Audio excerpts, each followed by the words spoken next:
We came back to the top in '86. We finished fourth in '88. We finished second in '89. We were fortunate enough with a wonderful group of kids to win it all. And I'm here tonight to remind you of some of those groups. Like, who could forget the Skyline Gun Club of '86? That was the group with the state champ shuffle, if any of you happen to remember that. And they were a bunch of cards, and they could shoot the ball. They were a gun club.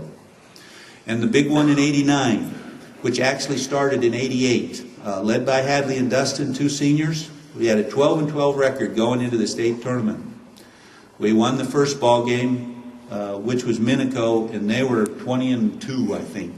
We won the next ball game in an overtime, and we came back to play Idaho Falls for the state championship, who we had just upset the week before, and our kids were super confident. Youngest team to ever go to state for us. We got off the bus, and there were 3 TV cameras between us and the mini dome. And I just watched those young kids because nobody had ever given them attention all year long. They just kind of melted. It was like, okay, let's go out and play a ball game. It looked like the ball game for the national championship this year. We, I think, scored 11 points in the first half, maybe 18. It wasn't pretty. But it was okay. We were there, and those kids took us there. One thing people forgot along the way is that we had won in the 40s and we had won in the 70s, according to the talent that we had. In '86, those kids played their best in the 70s. Like Marbo's group back in '79, those kids played well in the 70s. The '88 kids had to be in the 50s or 60s because we were slowly getting better and better.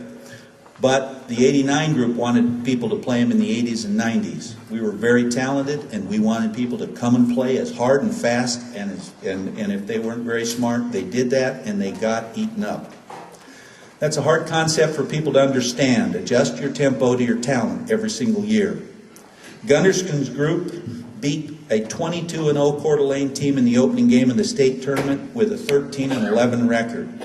The score was 39-33, I believe, Kevin, if I'm not mistaken. But we couldn't have ever touched those kids if we hadn't slowed the game down to make sure that we could play with them.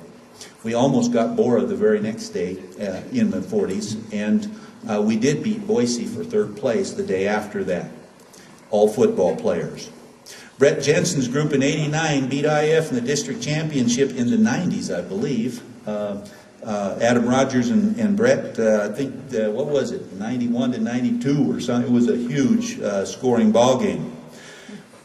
What happened finally is people just couldn't figure it out, so they just coined it Jimmy Ball, because they never understood that if you don't match talent with tempo, you can't be there every year. You cannot run and shoot with every group of kids. But you can run and shoot with some kids. And a lot of coaches today have not figured that out.